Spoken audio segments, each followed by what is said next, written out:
up, everybody? Dan Tortora of Wake Up Call back here on site on location on 3709 James Street in Syracuse, New York at the historic Mother's Cupboard, and we are here with my special guest who is no stranger. I love an excuse to go have a meal with Jason Leone. Jason, how you doing? Yeah, what's up? So we have the Oswego State Lakers men's basketball head coach, perennial contender in the NCAA tournament, Sweet 16. You have built a brand at Oswego, and Mother's Cupboard has built a brand as well. So Wake Up Call, we're happy to be here as we are here promoting Mother's Cupboard, Oswego State Athletics, and of course, Wake Up Call with Dan Tortora. So today's challenge, we are doing an omelet, which I don't think we've ever done. We have broccoli, ham, and cheese in the omelet. We have home fries, toast, you got sausage, I got bacon. And we're gonna do the challenge, see who finishes first, while we have a little conversation with Mr. Leone. So, cheers, I'm gonna count it down. Cheers. 3, 2, 1. Cheers. Do it. So bring me into, well, we're kind of eating this thing. You've started an LLC, you've got some camps going on. Tell us about that a little bit. Well, Mr. Brothers Academy was gracious enough to allow me to start a venture that I wanted to do for a long time since I moved back in the area. And that's have a camp in my Alabama, a basketball camp. Have an opportunity to work with some more kids down in the Syracuse area. Obviously, my parents are Oswego. Primarily speaking, I'm working with kids in Oswego County, which is awesome. But it's a little bit further of a drive for the Syracuse kids to get up there. So this allows me to have a little bit more of a presence in Syracuse. It's got two great start last summer one was awesome. We had sold out camp. We had a great camp staff. And this year, luckily enough, we're going to be able to get enough visibility and popularity that we're going to do two weeks. Awesome. Good stuff. Well, in fairness, because we're having a challenge, we'll ask questions back and forth, so you can ask me something. Talk to me about your Jaguars. I want to know, because I love, there's not many Jaguars fans out there, especially in New York. Yeah. There's a few of us here, and I love that. There's like I got stopped in the mall, somebody saw my hat, and they're like, another Jaguars fan in Central New York, which is pretty cool. Blake Bortles' family, some of his family is in the Phoenix, New York area. It's pretty awesome. I know that. And so, I know he's not there anymore, but it is pretty cool to see that. How do I feel about my Jaguars? I would say, you know, the Trayvon Walker thing, it's up in the air. I like his versatility. I like the fact that he's coming from Georgia. I think they had 14 players drafted this year, which was insane, like almost their entire defense. So I like that he's versatile. I like that he played in the SEC.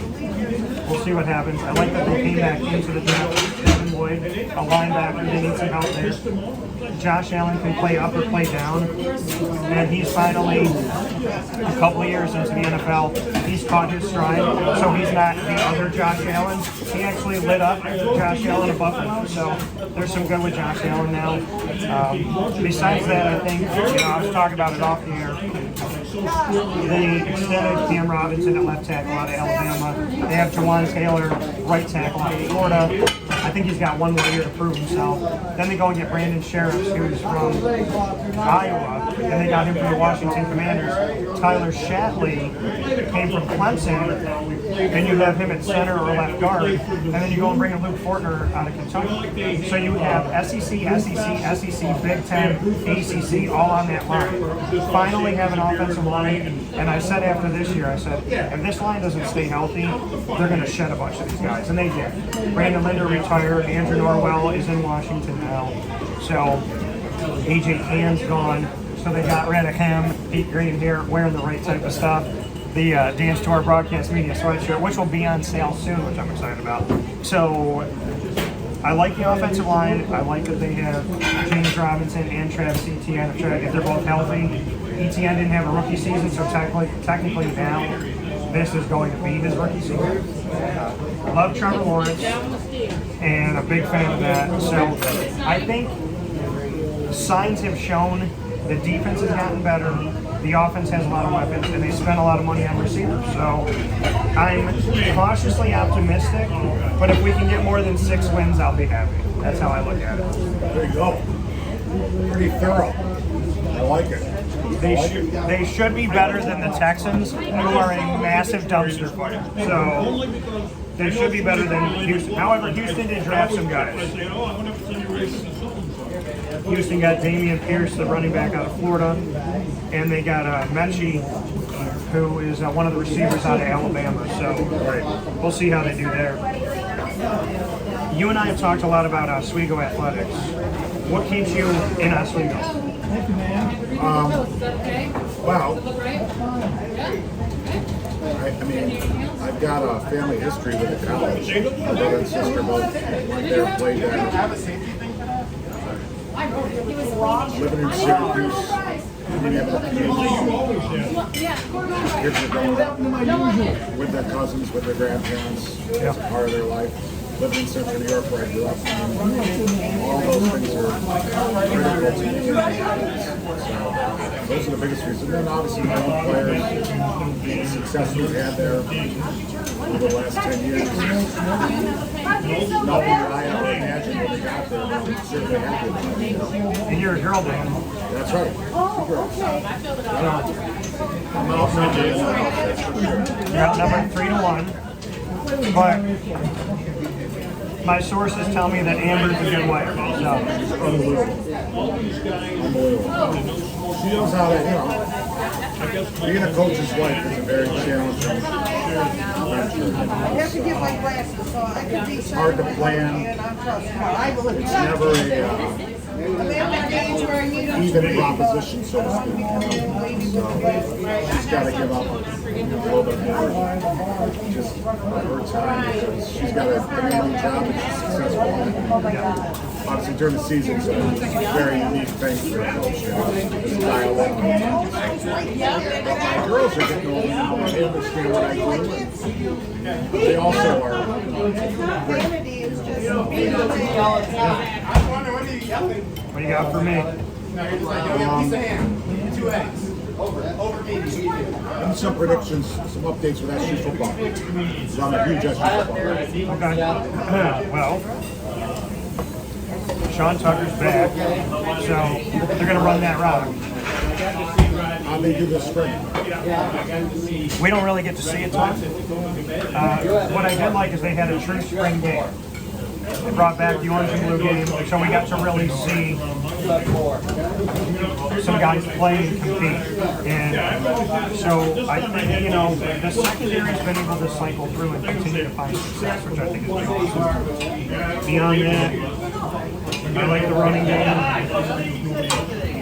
I think a big question mark, like it's been for a while, is the offensive line, right? A couple years ago, they lost Evan Adams, who had been there for 5 years.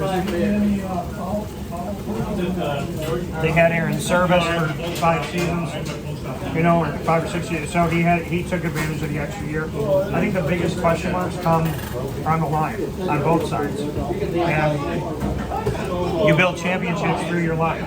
George O'Leary said it to me years ago, former Syracuse assistant. He told me when he was the UCF head coach, he said, listen, you build in the trenches. If you don't know to do that as a coach, you're never going to be successful, and you might as well not coach.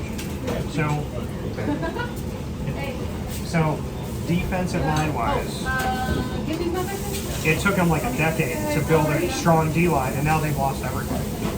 They don't have Cody Roscoe. Well, I shouldn't say everybody. There's a couple guys here, but you lose Cody Roscoe, who built himself up in the rotation. At the end, he can also play an outside linebacker. NFL, give him a shot. And then you lose Kingsley Jonathan, who just told me he's working out with the Bills. He's got an opportunity to sign with the Bills, and he actually worked out with them after he had pro day. So you lose Kingsley Jonathan, you lose Cody Roscoe. On the interior part, D-tackle Curtis Harper transferred to Akron. So you lose them as well. And then you also lose Josh Blackett in D-end. And so, and McKinley Williams, who they call Bear, big time dude, big old guy. And you lose him at deep tackle. So I think how are you going to address the defensive line? Now, Caleb Okechukwu, he comes back. You got Lockett and you got Lockett coming back. So there's young guys that they think are going to step up. Caleb hopefully should step up and have a big year. And then on the offensive line, Matt Bergeron is a tackle that you look to that hopefully can get things going because he had to play as a true freshman and he's had some time under his belt. I think another guy, offensively that I'm looking forward to selfishly is a guy who I said we're going to run because I'm Italian and Hispanic. We're going to run to be the first Hispanic duo in presidency, and that's a guy that means a lot to me. And so, I think for me, there's a lot of youth. Last year they brought in 5 offensive linemen, so there's a lot to be said about that. And Enrique Cruz Jr. is who I'm talking about that's running for the presidency with me. So they need guys to step up that we don't know on the D-line, and they need guys to step up that we don't know on the O-line, and that's going to dictate a lot. Can we attack the quarterback because it took so long to build that line, and can we protect the quarterback? And Garrett Schrader, how is he going to be pushed this year? So I think there's a lot of question marks, but I like that they're playing Purdue. I like that they're challenging themselves out of conference, and I still think that I think the biggest pieces to look at, to get excited about, are the secondary. Michael Jones, who decided to stay at linebacker, and Sean Tucker at running back.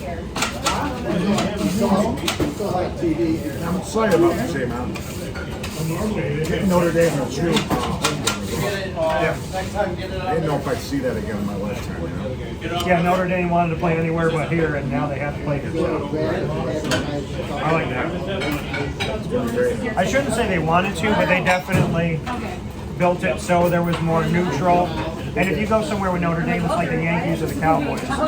They're going to have home field advantage. So, and Syracuse just announced something that I've been waiting for, is that they've renewed their home-and-home series with Penn State. 2027 in Penn State, 2028 here in the Dome. Who's a big-time Penn State fan?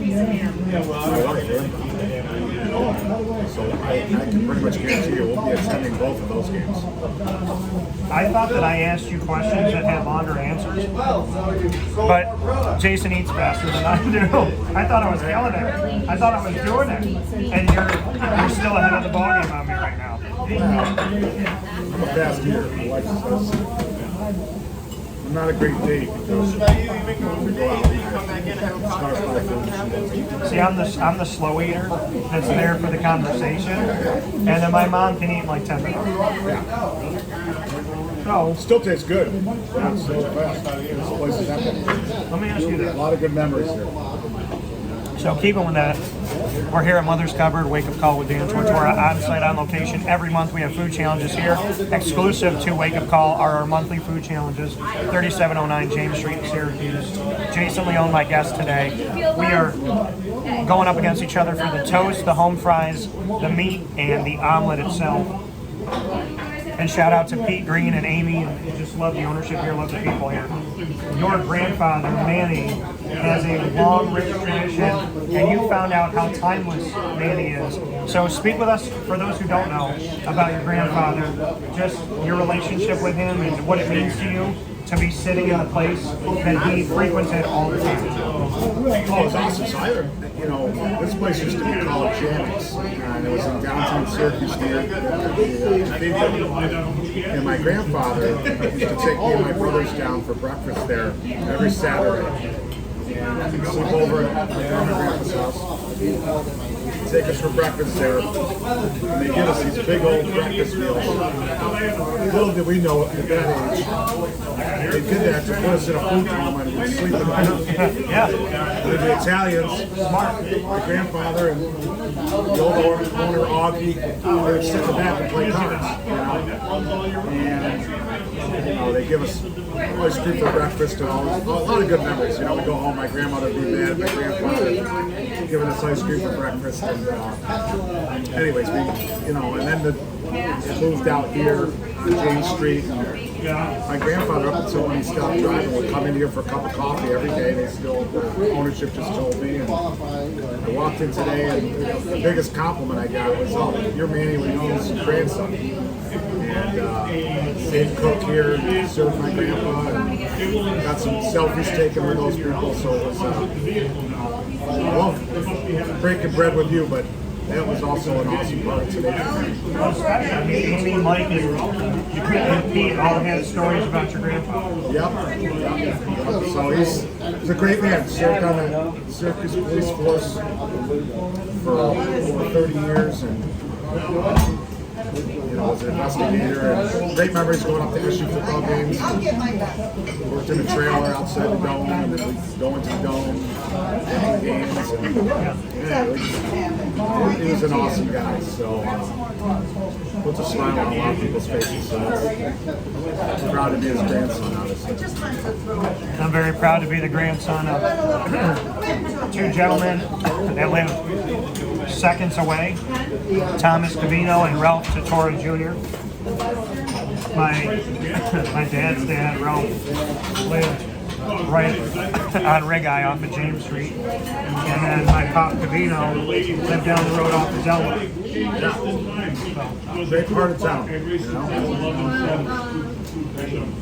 memories. Some good old Italians that had good food, but also called the shots when they're in the restaurant. Absolutely. That's how it went. My grandpa told me when you come here, he goes, you can get whatever you want, but you better make sure you finish everything. And my dad still says that. Well, my brother, Joe, he always used to get us because he'd always, no matter what, just order the most expensive thing on the menu. Yeah. And I wouldn't finish, and it drove my grandfather nuts. That's my dad. If you're gonna get it, you better eat it. Yeah. So what do you have for me?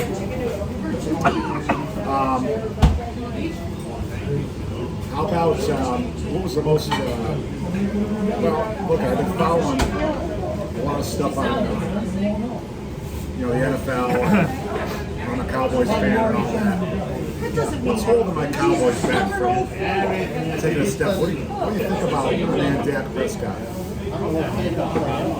I like Dak. I am a fan.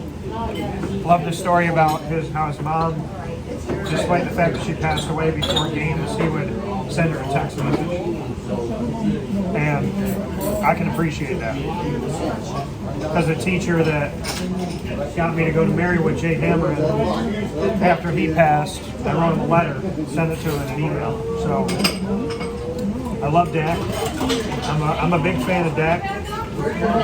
I'm a big fan of Tony Pollard because I covered him at Memphis. So what's holding the Cowboys back? Well, Zeke is inconsistent.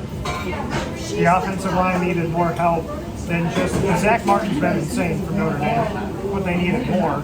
And I think defensively they haven't really scared me. I don't know that a linebacker core sans Sean Lee. And really, I mean, the last time the secondary scared me was when Roy Williams was back there just hitting guys and standing straight up and not even falling. So I think the defense is holding back. And I think the Cowboys are holding themselves back.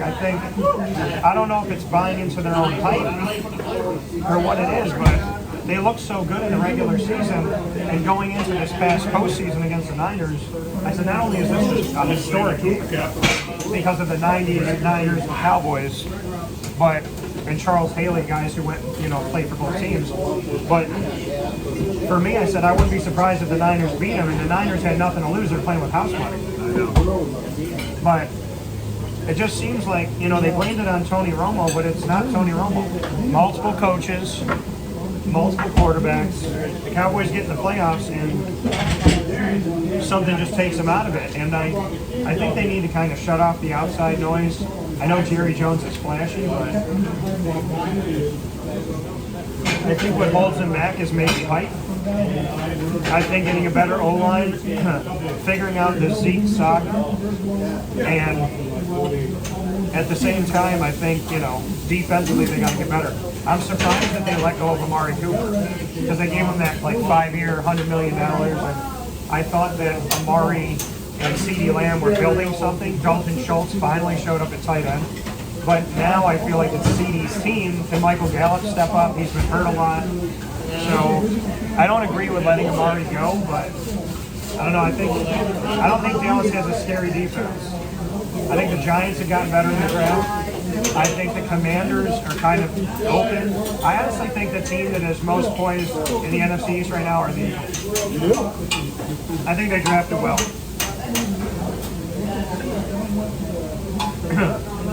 And then they got A.J. Brown, so. You think Hurts is good enough? I was surprised that this like testing of Hurts turned into like an immediate giving him the job. So he's versatile. They have a bunch of running backs if they can stay healthy. And they finally have some receivers that I like. So I think that there's something to the Eagles, and I think the Giants have finally listened to me by getting an offensive lineman and Evan Neal. But I mean, the Cowboys, they need to figure it out. How do you see it? I think that Dak Prescott is, I love him. I love him as the face of the team. I think he's mature. I think he's great in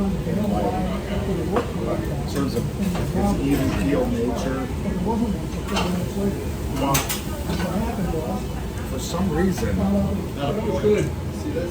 he has these up and down type seasons where he's terrific in spots. And it's not like a thing where he only plays good against the bad teams. He has good games against really good teams. But then there's sometimes, I don't know, if you're like in this top 5 to 7 quarterbacks conversation, the way he played, for instance, against the Broncos this year, there was games where it was just, I don't know, I can't figure out if he can be the guy or not. But it's not good. How many of those guys are there? You know what I mean? Yeah. So, I mean, I wouldn't get rid of him. I mean, I love the guy. But I just don't know if they can win the whole thing. They got to be exceptional in another place. Yeah. If they're going to win it with him. Because I'm not sure he can be at that level that some of these other great quarterbacks are. When you brought it up, it's consistently inconsistent. I was thinking that. Look at the way they played Tom Brady and the Bucs in the first game of the season. He was awesome. And then it's like, what happened? I mean, and then they have these games where they're behind, and he ends up getting stats in the fourth quarter after the game's over. To just, make it look like maybe he didn't play that awful. But if you watch the whole game as a fan, he was awful. And then, the mistakes, watching, look, I don't know much about tactics of football, but I do know that I can watch sports, and you're not going to win at the end of the year beating yourself. And the penalties and the turnovers that they have in big games at the end of the year, in particular the 49ers game, you're not gonna beat the good teams playing like that. It'd be like in basketball. We go and we turn the ball over 15 plus times a day, miss a bunch of foul shots, make errors that are mental errors. You're not going to win when you go into the season. And that stuff to me, I don't know what it is in football and basketball. I mean, we would get that corrected real quick. In terms of like the accountability and stuff. Yeah. I just don't know how you fix that in football. Is it the same thing as basketball? Or is it, if your team continues to turn the ball over and takes bad shots, most people will be angry at the coach. Right? They say penalties are always on the coach. Is that right? Well, I mean, it's the notion of if you're making, it depends. If you're making like offsides penalties and whatnot, they put that on a coach training, a team. They put that on you and say, well, if you're not, if you're like Doug Marrone when he was at Syracuse, constantly just offensive linemen just stepping up too quick, right, going off sides. And they say that that's something that a coach has to address. But, you know, in the case of turnovers and whatnot, that also falls on the coach. And if your quarterback is consistently turning the ball over, then, you know, you got to make a change. The thing with Dallas is that Dak is good, but he's not elite. He's good. And that elite, you said, the list is small. Right now, Tom Brady, Aaron Rodgers, Pat Mahomes. The list is a very tiny list. Joe Burrow's trying to get into that list, right? Because he's played a year and a half in the NFL. He's been to the Super I think Bowl. the next guys are like Burrow, Matt Stafford, part of that team. Josh Allen. Like, you know, Josh Allen's awesome. Love him. Yeah, he's good But too. then there's times he throws the ball the other team, you know, but then you watch him play. Like, he was great in the big moments this year. Like, I thought. And the overtime rules in the postseason have finally changed, where the teams are going to get the ball regardless of points. Which in that game with Kansas City, there's no way that I think whoever didn't get the ball, which in the case was Buffalo, that they weren't going to score. It was literally pound for pound, back and forth. So to have Pat Mahomes have it and Josh Allen not get a chance, it was fair. But You know, I believe you caught me. We're gonna say, Jason, show your plate here. No, Jason has got me here. Because if we went to this couple plates here, I'm gonna give Jason the slight Dan, I edge. gotta be honest with you. You're in a lot better shape than I am, so I'm probably more equipped to down this food than you are. I'll tell you that. I will say that the conversation. I've also got you on body fat too. So. The conversation is long, you know, to me that means more than anything. To be able to sit here and break bread together. Our friendship that we built over the years has been incredible. Like, I never thought the compliments that I would receive from you, and the ones from me to you, 100%, but to hear the things that you've said back, I feel very honored and privileged. I don't know if I deserve it, but You're the hardest working man in sports, buddy. I appreciate you're one of those people in the world that if they respect you, it holds weight, it holds value, that more so than other people. Thanks, Dan. Kind of leaves me speechless. So, you know, the fact that we've created a friendship and a brotherhood from just talking on the radio show has really turned into something that I'm so honored to have. And, you know, like I said, breaking bread with you is an honor for me, and I hope we can do our grandparents proud that we're going to be doing this 20 years from now. Absolutely. Jason Leone, Oswego State Lakers men's basketball. If you don't know, you better get to know. And of course, myself, Dan Store of Wake Up Call. Go to wakeupcalldt.com. For now, from Mother's Cupboard, 3709 James Street. We've been here in Syracuse doing our omelet challenge, having a great conversation about all different things. And as always, I want to give a shout out to Jason, to Oswego, and the final note that I want to make is to Manny, to Tommy, and to Ralph. We love y'all. We support y'all. We thank you so much for all the love. Jason, thank you as always. Thanks, Dan. Happy to build up Central New York with you. We'll talk with you all soon. Stay safe.